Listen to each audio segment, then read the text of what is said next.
चौथा क्वेश्चन, एक वृत्त एक चतुर्भुज ABCD के चारों भुजाओं को स्पर्श करती है, सिद्ध कीजिए कि AB प्लस CD बराबर BC प्लस DA है।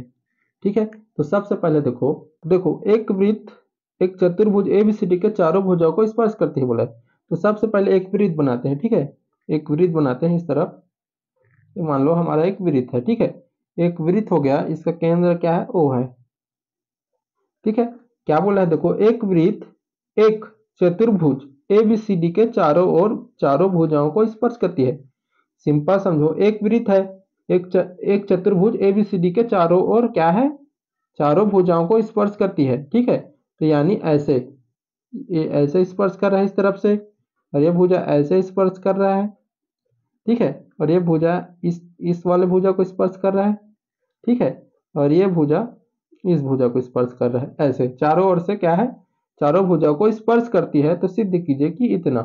ठीक है, और इसको मान लेते हैं, इससे मान लेते हैं ABC और ये D। ठीक है, तो इसमें देखो इसको स्पर्श कर रहा है, तो इस बिंदु को भी कुछ मानेंगे। तो इसे मान लेते हैं P, इसे मान लेते हैं Q, इसे मान लेते हैं R और इसे मान लेते हैं S।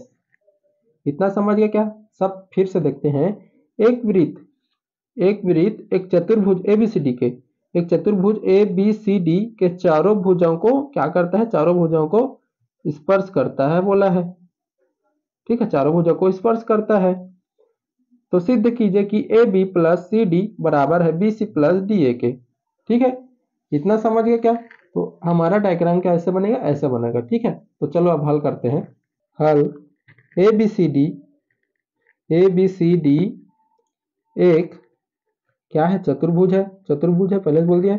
ABCD एक चतुर्भुज है जिसे O केंद्र वाला वृत्त के चारों को क्या करता है, स्पर्श करते हैं, चारों भुजा को स्पर्श करता है। वृत्त के चारों भुजाओं को स्पर्श करता है। ठीक है, चारों भुजाओं को क्या करता है, स्पर्श करता है। इतना हो गया। हमें सिद्ध क्या करना है, इसे लिख लेते हैं। सिद्ध करना है AB प्लस CD बराबर है BC प्लस DA के। ठीक है, ये क्या करना है, हमें सिद्ध करना है। चलो अब हल करते हैं, उत्पत्ति करते हैं। देखो, हमने एक नियम पढ़े थे कि किसी बाह्य बिंदु से वृत्त को स्पर्श करने वाली और रेखाखंड क्या होती है, बराबर होती है करके। ठीक है, बराबर होती है करके पढ़े थे ना। देखो, अब मानकर ये बिंदु क्या है, बाहर बिंदु है, ये बिंदु बाहर में है ना वृत्त के, तो ये बिंदु बाहर हो गया। ठीक है, किसी बाह्य बिंदु से वृत्त को स्पर्श करने वाली रेखा क्या कहती है, बराबर होती है, हमने पढ़े थे प्रमेय में। ठीक है, तो लिखते हैं, हम जानते हैं कि किसी बाह्य बिंदु से किसी वृत्त को स्पर्श करने वाली दोनों रेखाखंड क्या होती है, समान या बराबर होती है, समान होती है। ठीक है, इतना समझ गया क्या? हम जानते हैं कि किसी बाह्य बिंदु से किसी वृत्त को स्पर्श करने वाली दोनों रेखाखंड क्या होती है, बराबर होती है करके। ठीक है, तो बराबर होती है, तो इसे कैसे लिखेंगे?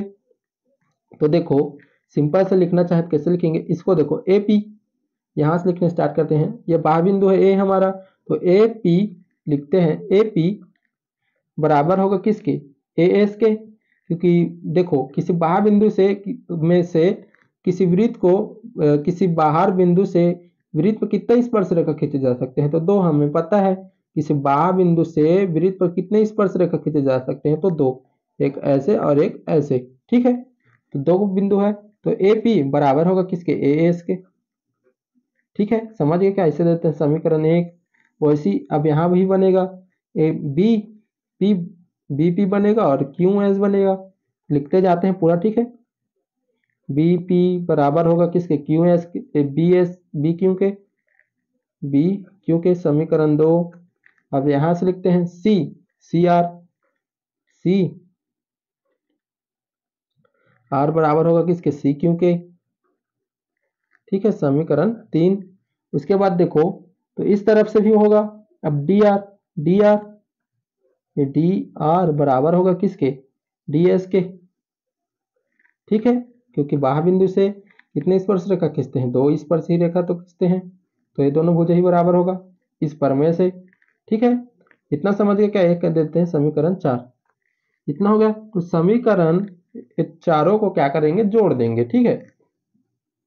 तो चलो आगे हल करते हैं। तो समीकरण एक एवं दो तीन चार को जोड़ने पर, ठीक है, समीकरण तो क्या करेंगे, दायां भाग वाले को दायां भाग जोड़ेंगे और बाएं भाग वाले को बाएं भाग में जोड़ेंगे, ठीक है।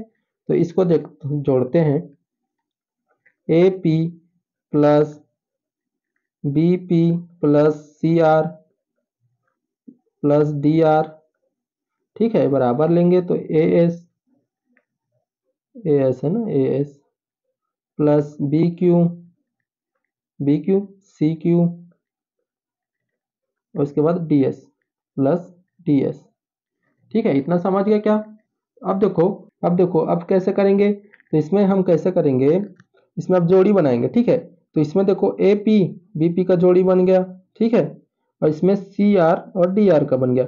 और इसमें देखो एस वाले को लेंगे ना, ए एस और डी एस वाले को जोड़ी बनाएंगे, और इसमें बी क्यू और सी क्यू वाले को बनाएंगे, ठीक है। तो इसको देखो एक बार और लिख लेते हैं, इसे A P plus B P, ठीक है, ये इसका जोड़ी बन गया, plus C R plus D R बराबर ए एस, और इसको लेंगे प्लस डी एस, ठीक है, और इसको लेंगे B Q plus C Q, ठीक है। इतना हो गया हमारा। तो अब देखो आगे हल करते हैं। तो इसमें देखो A P plus B P, देखो तो ए पी और उसके बाद ए बी पी, तो इसको पूरा पूरा मैं ए बी लिख सकता हूँ ना। देखो यहाँ से ए पी गया, उसके बाद बी से पी तक, यानी ये पूरा पूरा कंप्लीट हो रहा है, तो इसको पूरा पूरा क्या लिख सकता हूँ, ए पी लिख सकता हूँ, ए बी, तो लिखता हूँ इसको ए बी, ठीक है, बीच में प्लस। अब C R plus D R, देखो तो सी आर कहाँ है हमारा, ए सी आर यहाँ, ये सी आर और ये आर डी, वही तो है ना, डी आर, ये डी आर हो गया और ये क्या हो गया, सी आर। तो ये पूरा पूरा कंप्लीट हो गया, तो इसको क्या लिख सकता हूँ मैं, सी डी लिख सकता हूँ, ठीक है, सी डी लिख सकता हूँ ना, तो सी डी लिख दिया इसे। और इसमें देखो ए एस प्लस डी एस, देखो तो ए एस प्लस डी एस, तो इसको पूरा पूरा मैं क्या लिख सकता हूँ, ए डी लिख सकता हूँ, ए डी प्लस इसमें देखो B Q plus C Q है, तो B Q plus C Q पूरा पूरा है, क्या लिखूंगा, बी सी लिख देता हूँ। और यही क्या करना था, हमें सिद्ध करना था आंसर, ठीक है, यही क्या करना था, सिद्ध, सिद्ध हुआ, यही क्या करना था, सिद्ध करना था हमें, ठीक है, इस क्वेश्चन में, ठीक है। इस क्वेश्चन को ऐसे हल करेंगे।